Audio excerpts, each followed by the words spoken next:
Hi! Hello అండి. Welcome back to our channel. అందరూ ఎలా ఉన్నారో నాకు కామెంట్ బాక్స్‌లో కామెంట్ చేయండి. నేనైతే చాలా బాగున్నాను ఆ దేవుడి దయ వల్ల. మీరు కూడా బాగుండాలని కోరుకుంటున్నాను. ఈరోజొచ్చేసి పనసకాయతో ఎంతో రుచిగా ఉండేటటువంటి బిర్యానీ చేసుకుందాము. చాలా టేస్టీగా ఉంటుంది. ఒకసారి ట్రై చేయండి. దానికోసం ముందుగా మనం ఒక బాండీ స్టవ్ పైన పెట్టుకొని, అందులో కొన్ని వాటర్ పోసుకొని, పనసకాయ ముక్కలుంటాయి కదండీ! నేను ఫ్రెష్‌వే వేస్తున్నాను.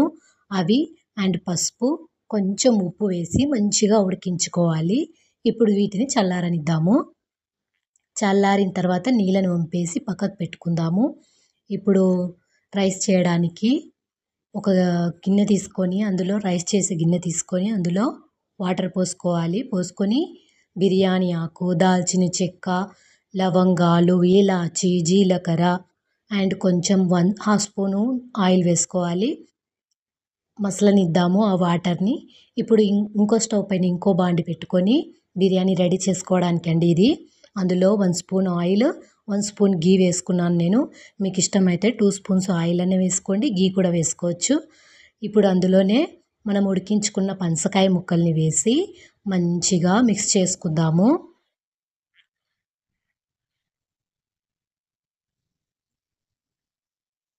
ఇలా మిక్స్ చేసుకున్న దాంట్లో మన కరివేపాకు అండ్ పచ్చిమిర్చి కూడా వేసుకుందాము. వేసుకొని వీటిని కూడా మంచిగా మిక్స్ చేసుకుందాము. ఇంకా మీరు కావాలనుకుంటే ఇందులో ఆనియన్స్, టమాటో కూడా వేసుకోవచ్చు. ఇప్పుడు అందులోనే చాలా బాగుంటుంది. 1 స్పూను కారం పొడి అండ్ గరం మసాలా, ధనియాల పొడి, వేయించిన జీలకర్ర పొడి అవి కూడా వేసుకోవచ్చు. అండ్ అందులోనే నేను వేయించిన జీలకర్ర పొడి కూడా వేసుకున్నానండి. అందులోనే రుచికి తగ్గ సాల్ట్ వేసుకోవాలి. మనం ముందుగా కూడా పనసకాయ ముక్కలు ఉడికించేటప్పుడు కూడా వేసుకున్నాం కదా! గమనించుకొని వేసుకోవాలి. సాల్ట్ టేస్ట్‌కి తగ్గట్టుగా అండ్ అందులోనే పసుపు కూడా వేసుకోవాలి కొంచెము. వేసుకొని వీటినన్నిటిని కూడా మళ్ళీ మిక్స్ చేసుకుందాము మంచిగా కూడా.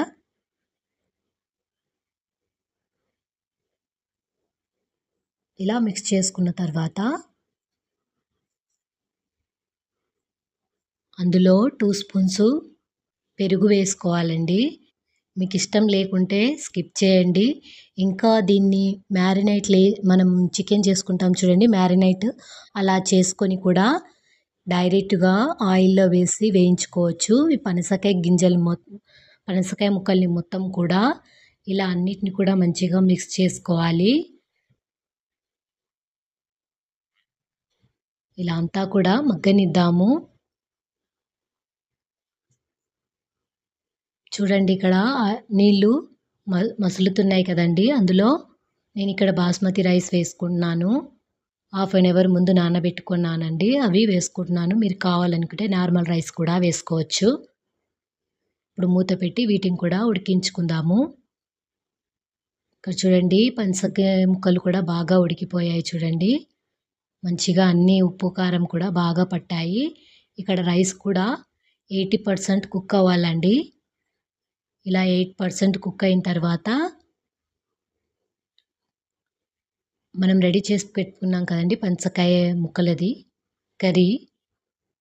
అందులో ఈ బియ్యం మనం ఉడికించుకున్నాం చూడండి అన్నము, అది వేసుకోవాలి ఆ కూర పైన. పనసకాయ ముక్కల పైన మనం ఉడికించుకున్న రైస్‌ని ఇలా నేను చూపిస్తున్నట్టుగా వేసుకోవాలి.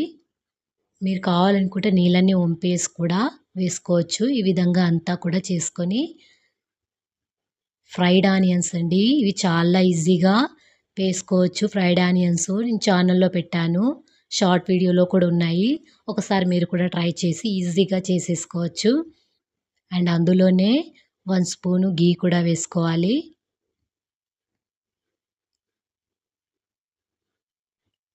ఇంకా కసూరి మేతి ఉంటే వేసుకోండి. లేదంటే కొత్తిమీర తరుగు కూడా వేసుకోవచ్చు.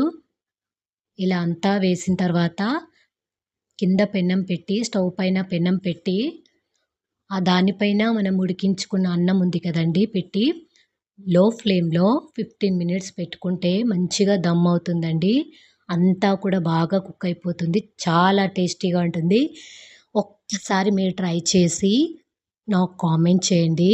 ప్లీజ్ నా వీడియోస్ కనుక మీకు నచ్చినట్లయితే లైక్ చేయండి. ప్లీజ్ సబ్స్క్రైబ్ చేసుకోండి. షేర్ చేయండి. Thank you.